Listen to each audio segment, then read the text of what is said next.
नमस्कार, मैं नेहा द्विवेदी और आप देख रहे हैं अखबार। जैसा आप जानते हैं कि कार्तिक महीना विष्णु भगवान को बहुत पसंद है और विष्णु भगवान के जो अवतार हैं कृष्ण जी की पूजा इस कार्तिक मास में रोजाना होती है। और मैं इस समय मौजूद हूँ ओखला मंडी के पास, नहीं ऐसा कह लें आप कि आइस्कॉन मंदिर जो कि ग्रेटर कैलाश में स्थित है, यहाँ पे मैं आई हूँ। और यहाँ पे देख सकती हूँ मैं, आप जरा कैमरा इधर करिए और दिखाइए कि भक्तगण यहाँ पे कितने ज़्यादा उल्लासपूर्ण भाव से भगवान की झांकी देखने के लिए आ रहे हैं। यहाँ पर लोगों को प्रसाद भी बांटा जा रहा है। आप जरा इधर कैमरा कीजिएगा, जहाँ पे लोगों को पहले माला जपना होता है। पूरे कार्तिक मंथ में लोग माला जपते हैं, भगवान कृष्ण के नाम का जाप करते हैं और उनको ये प्रसाद दिया जाता है। अभी हम यहाँ पे भगवान के जो बचपन की लीला है, आप जानते ही होंगे, जो उनकी माता उनको ओखली में बांध के जो सजा दिया करती थी और उन्होंने एक लीला रची थी और उन्होंने 2 राक्षसों का उद्धार किया था। इसी मामले में हम आपको वो झांकी भी जरूर दिखाएंगे। इससे पहले हम बात करते हैं यहाँ के कुछ लोगों से और जानने की कोशिश करते हैं कि इसको और भी कितने अच्छे तरीके से बनाने की कोशिश की गई है। हरे कृष्णा जी। हरे कृष्णा। यहाँ पे कैसे झांकी लगी है? यहाँ पे दीपदान चल रहा है। तो दामोदर के अंदर यहाँ पे दामोदर मंथ चल रहा है। ये कार्तिक को दामोदर मंथ भी कहा जाता है। तो इस दिन हर शाम को भगवान दामोदर को, यशोदा दामोदर को दीप का दान किया जाता है। तो वो चल रहा है यहाँ पे। आप देख रहे हैं यहाँ पे सभी लोग शाम को आ रहे हैं। यहाँ पे दामोदर अष्टकम का पाठ होता है और फिर सबके सब भगवान को दीपक दान करते हैं, दीप दान करते हैं। ये बहुत ऑस्पिशियस है। मतलब भगवान कहा जाता है, हमारे शास्त्रों में बताया गया है कि भगवान को इसी महीने के अंदर अधिक से अधिक दीपक दान किया जाता है, दीपक दिखाया जाता है, प्रकाश दिया जाता है। इसीलिए इस महीने के अंदर सबसे ज़्यादा दीपों के त्यौहार आते हैं। तो दीपावली भी इसी महीने में इसलिए आती है ताकि हम भगवान को दीपों को दिखा सकें। मैं कहना चाहूँगी कि हमारे दर्शक तो वैसे ओखल लीला से वाकिफ़ हैं, लेकिन आप भी थोड़ा इस पर प्रकाश डालें कि कान्हा जी की ओखल लीला क्या है और क्यों दी गई थी। ये इसी महीने के अंदर दिवाली के समय भगवान ने एक लीला की थी, जिसके अंदर उन्होंने उनके 2 वो थे पेड़ थे, है ना, उनका उद्धार करने के लिए नारद जी ने, उनके कुबेर के 2 पुत्र थे, उनको शाप दिया था कि उनके दो पेड़ बनके इस धरा पे आए थे। तो उनका उद्धार करने के लिए भगवान ने लीला की थी। और इसके अंदर उनकी माता ने उनको रस्सी से बांध दिया था। जब वो बहुत शराब कर रहे थे, उन्होंने मक्खन की चोरी की थी, तो माता यशोदा ने उनको रस्सी से बांध दिया ऊखल के साथ में। तो भगवान ने ऊखल को लेके भगवान 2 वृक्षों के पीछे, जिन्हें उन अर्जुन वृक्ष कहते हैं, उनके पीछे से उन्होंने निकले और उन वृक्षों को दोनों को गिरा दिया। तो उनमें से कुबेर के 2 पुत्र, एक मणिग्रीव और 2 पुत्र थे, वो निकले उसमें से और उन्होंने भगवान को इसके बारे में बताया। मतलब कि कृष्ण जी ने उनका उद्धार किया। हाँ, भगवान कृष्ण ने उनका उद्धार किया था। और ये झांकी कहाँ पे है, आप हमें दिखाना चाहेंगे? ये झांकी आज मंदिर में अंदर है। आप जाएंगे तो राधा पार्षद के और भगवान राम जी के बीच में एक झांकी बन रखी है, जिसमें यशोदा जी और भगवान कृष्ण को बांधती हुई दामोदर की लीला चल रही है। उसके अंदर आप देख सकते हैं। आप जाके आपको कृष्ण जी की कौन सी सबसे अच्छी लीला लगी है पूरे वाक्या में? दामोदर लीला वास्तव में भगवान की ऐसी लीला है जो सबको मन आकर्षित करती है और जिसके अंदर हम जानते हैं कि भगवान कृष्ण को कैसे प्रेम के द्वारा जो बांधा जा सकता है। एक भक्त भी भगवान कृष्ण को प्रेम के द्वारा बांध सकता है। ये तो भगवान अथाह है, उनको बांधना असंभव है, कोई भी शक्ति उनको बांध नहीं सकती। लेकिन भगवान अपने भक्तों के प्रेम के कारण उससे बन जाते हैं। बहुत शुक्रिया आपका। हम अब यहाँ पे जाएंगे जहाँ पे झांकी लगी है। हम वहाँ पे जाने के बाद देखेंगे कि वहाँ पे झांकी कैसी है और किस तरह से उनके ओखल लीला को दर्शाया गया है। माता यशोदा जो उनको बहुत प्यार से, जब वो उनको सजा देती हैं तो उनको खुद बहुत दया आती है, वो रोती हैं, लेकिन एक माँ होने के नाते संस्कार भी देना बहुत ज़रूरी होता है, इसलिए वो कठोरता बरतती हैं। तो चलिए हम देखते हैं वो झांकी। जैसा आप देख सकते हैं कि यहाँ पे दीप प्रज्वलित किया गया है श्री कृष्ण जी के लिए। आइए अब अंदर चलते हैं, अंदर की यात्रा ज़रूर करेंगे हम।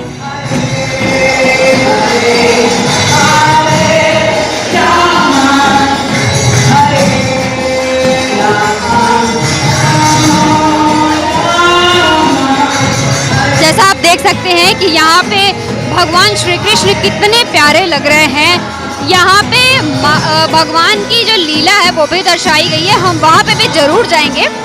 फिलहाल आप ये भगवान श्री कृष्ण की मूर्ति देखिए, जहाँ पे दीप भी प्रज्वलित किए जा रहे हैं। और हम अगर आगे बढ़ें तो हम आपको इधर दिखाना चाहेंगे, जहाँ पे आप ये देख सकते हैं कि ये जो गेट है, यहाँ पे लोग आए हैं, भगवान का दर्शन करने आए हैं, भक्तगणों की भीड़ लगी है और ये भीड़ बहुत ज़्यादा भव्य है। यहाँ पे जो गाना बज रहा है वो गाना भी बहुत अच्छा लग रहा है। आपको हम और अंदर ले चलते हैं, आइए चलते हैं।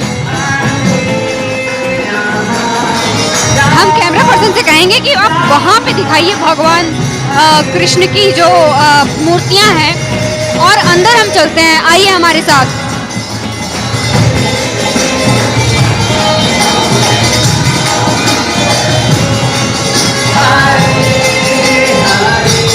ये हुआ मंदिर का दर्शन। ये सारा मंदिर का एक व्यू दिखा दीजिए, पूरे मंदिर का मैं दिखाना चाहूँगी आपको। बहुत भव्य तैयारियां की गई हैं। कार्तिक मास में इस्कॉन ऐसे ही सजा रहता है, माफ कीजिएगा। यहाँ पे कार्तिक मास में पूरे माह ये मंदिर ऐसे ही सजा रहता है। और अभी हम आपको लेके चलते हैं वहाँ पे जहाँ पे लोग क्लास भी करते हैं, जहाँ पे ज्ञान की प्राप्ति होती है।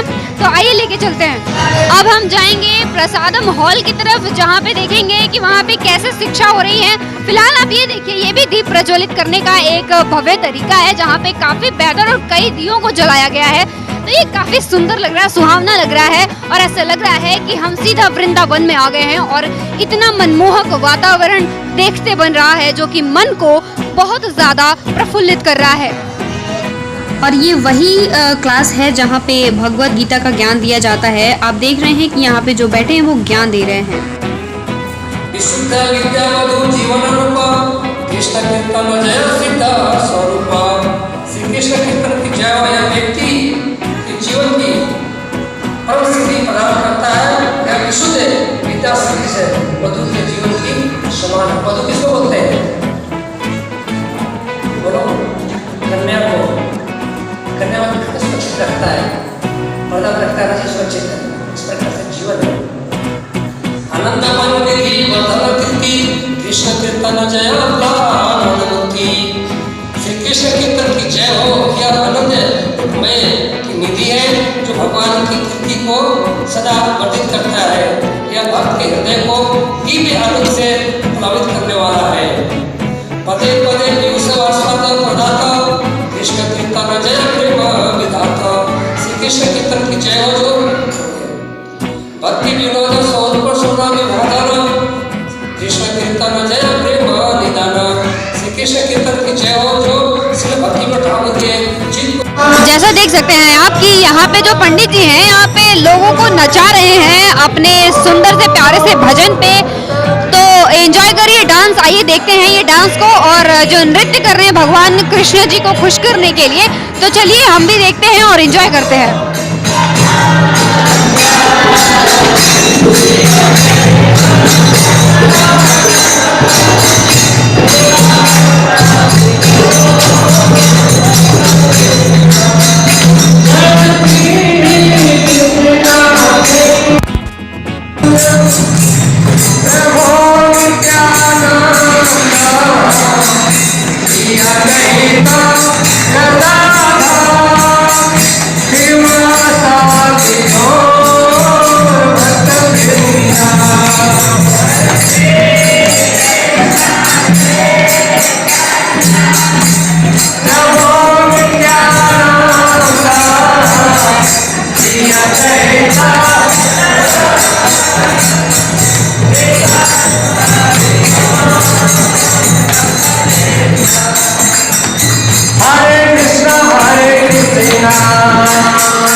और फिर हम वहाँ एक इंटरव्यू के लिए गए जहाँ पे जो गुरुजी वहाँ पे क्लास दे रहे थे, लोगों को उसके बारे में बता रहे थे। उनसे हमने बातचीत की और कुछ एक्सक्लूसिव इंटरव्यू भी किए। आइए देखते हैं। हम आ चुके हैं प्रसादम हॉल में और ये काफ़ी भव्य दिख रहा है। कुछ देर पहले हम यहाँ पे आए थे जहाँ की लीला दिखाई गई। लोग हर्षोल्लास के साथ यहाँ पे नृत्य कर रहे थे। भगवान कृष्ण को खुश करने के लिए लोग यहाँ पे नृत्य कर रहे थे, लीलाएं कर रहे थे और उनका नाम लेके जाप कर रहे थे। यहाँ पे हमारे साथ मौजूद हैं और हम इनसे बात करेंगे और जानने की कोशिश करेंगे कि आखिर यहाँ पे ये कितने दिनों से हैं। सर, अपना नाम बताइए। मेरा नाम है बाल भद्रदास। बाल भद्रदास, आप यहाँ पे कितने दिन से काम कर रहे हैं? हम यहाँ सेवा कर रहे हैं 35 साल से। 35 साल हो गए आपके इस्कॉन को, मतलब 35 साल आप यहाँ पे सेवा कर रहे हैं। बहुत अच्छी खबर है आपको। और भी मतलब यहाँ पे आप अभी जो कुछ देर पहले क्लास ले रहे थे, वो किस चीज़ की क्लास थी? इसमें 2 क्लासेस थी। एक तो कार्तिक के महत्व के बारे में था, क्योंकि ये जो महीना कार्तिक के आया है, इसमें विशेषकर के भक्तों के महीना होता है। तो इस महीना में जितने हम न्याग्रह व्रत करते हैं उतने हमको भक्ति में उन्नति होती है। एक तो क्लास था, दूसरा क्लास था हरिनाम के ऊपर था। चेतन महाप्रभु जो पूरे विश्व में हरिनाम के प्रकाश किए, उस पर एक क्लास थी जो ज़रा फोकस उस पर कर रहे थे, हरिनाम पर और कार्तिक के मंत्र पर। आपने जो अभी यहाँ पे लोगों को नचाया भगवान कृष्ण के धुन पे, वो काफ़ी बेहतर था। लेकिन इससे पहले हम जानना चाहेंगे कि अभी जो इस्कॉन में कृष्ण लीला की झांकी निकली है, जो क्या कह सकते हैं उसे, जो ओखल लीला कह सकते हैं उसे, उसके बारे में कुछ वर्णन कीजिए। ये लीला इस महीने में हुआ था कार्तिक मास में, जब भगवान मटकी फोड़े थे, दही बिखराए थे, तो यशोदा मैया रोष में आकर के भगवान कृष्ण को, बालक कृष्ण को एक उखल से बांधी थी। उसे उखल में बांधने के साथ में रस्सी था, रस्सी बोलते दाम को, ठीक है ना, और भगवान के उदर को बोलते हैं दामोदर। रस्सी से दाम से बंधा हुआ उदर में भगवान का नाम पड़ गया दामोदर। तो इस महीना को, कार्तिक महीना को, जो गौड़ीय परंपरा के सब हम लोग हैं, इसको दामोदर महीना भी बोलते हैं। और विशेष करके इस महीना में जो दामोदर लीला है, ये प्रेम का लीला, वात्सल्य का लीला है। एक माँ का पुत्र के प्रति क्या वात्सल्य होता है, जो प्रदर्शित किया यशोदा मैया भगवान के प्रति।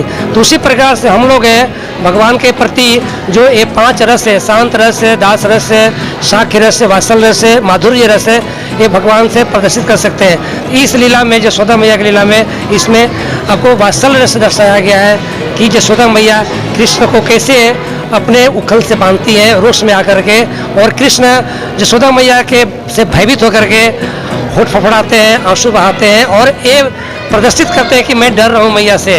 तो ये पूरी प्रेम का बंधन है, ये भक्ति का बंधन है।